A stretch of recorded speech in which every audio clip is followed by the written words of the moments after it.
Zaraki's getting serious, baby. Let's go.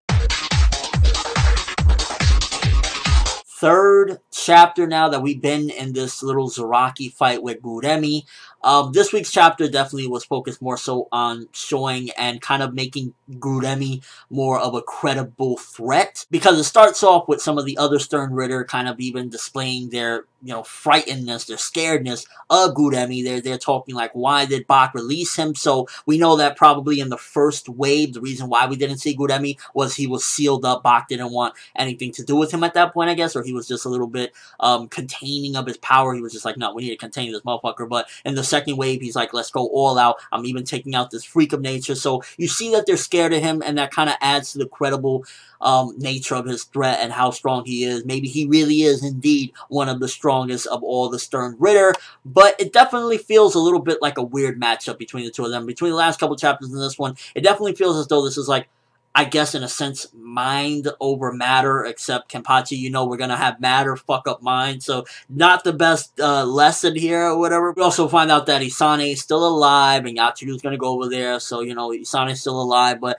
I'm still curious, like, how his ability works, because I'm really like, is Rose and Kensei really dead, or is it just as long as he keeps fantasizing about it, it stays that way, but once he pretty much unfantasizes it, he releases it from his head, then they come back to life, or is it just that they're in suspended animation that seems dead? And I guess the biggest thing that this chapter did is that it made Gremmy want to actually fight. For the most part, Gremmy just chills and he's laid back and just has these fantasies where he's fighting his opponents, and he's just like, yeah, I'm going to crush you, because most of the time his opponents are scared of him from the beginning because they know what he is and how strong he is, so they're always scared of him. Kenpachi ain't scared of no motherfucker about it. There ain't no fear in that man's heart, so it didn't work on him, and that's where it kind of pushed Gremmy to like, he's like talking shit to me, he's not scared of me, I want to fight him now. So it pushed him to get serious, and pretty much with the third chapter, now they're finally going to actually have a battle. It's not just going to be, I trap you in water, I trap you in ground. It's actually going to go down. And it's a shame that it took this long to just get the fight started necessarily, because it's like, yeah, we're in the third chapter now.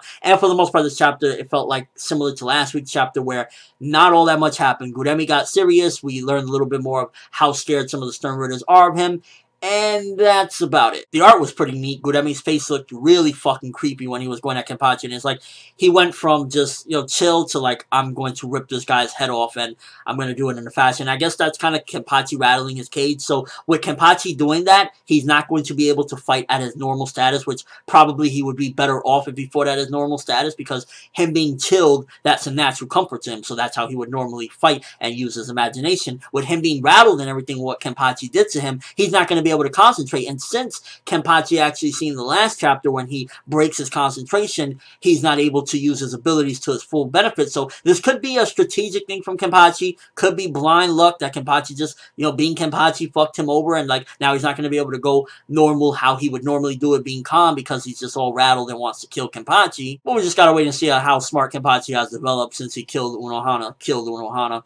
And also it seems as though Kenpachi might be taking off the eye patch at the end of the chapter. I saw his hand next to his eye. I don't know if he was going to take off the eye patch or whatnot. So we got a little bit of progression, but as a whole, it's like, come on, Kubo. Like, at this point, we know what you're doing, bro. You're slowing down the fight to extend it or whatever. And it was some cool stuff and some progression, but as a whole, it's like, we don't need like 4 or 5 pages of Stern Ritter saying how scared they are of him to build up his credibility. He should do it on his own merits, although it is good in a sense to do it at all, period, to have, for that matter, make us feel a little bit more like he's a credible threat. He's not just Yukio 2.0. So in that sense, it's good, but as a whole, this chapter felt like not all that much really happened. It felt kind of on the average side. It's like, I don't get why, and people like to always, say, you want fight. That's all you want. You want action.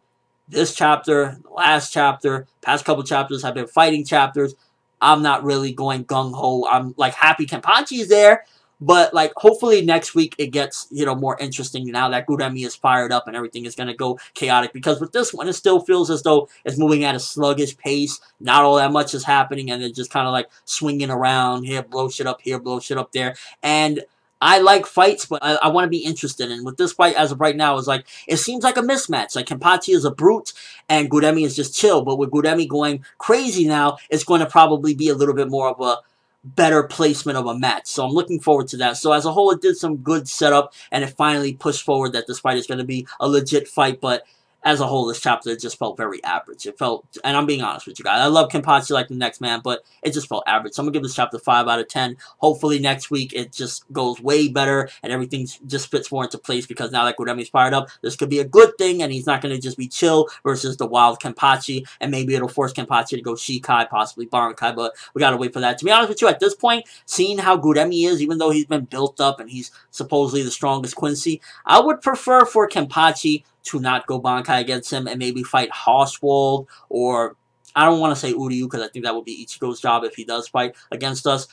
Even a rematch with Bak or something that he goes Bankai. I don't really want to see him use Bankai against this kid. I feel as though this kid isn't really worthy of having Kenpachi's Bankai. Maybe that's just me, but from what we've seen thus far, we got to see more of him. So yeah, that's pretty much my thoughts of this chapter. Average chapter, not too much happened, and I'm hoping next week things get better. But let me know what you guys think. Do you feel as though this is a good match now that Gremmy is serious? Now that he's serious, I'm looking forward to seeing where it goes, because now that it's serious, it's like, it seems like it's a better match. Before it seemed mismatched, but again, what do you guys think about that? And do you think we're going to see Shikai or possibly Bankai next chapter now that everything is getting more intense? And your overall thoughts of the chapter. But that's all I have for this review. Thanks for watching. Hope you enjoyed. Thumbs up if you want to see Kenpachi own this motherfucker. Yukio 2.0. I'm looking forward to it. But I'm ForneverWorld, and as always, people, have an awesome day.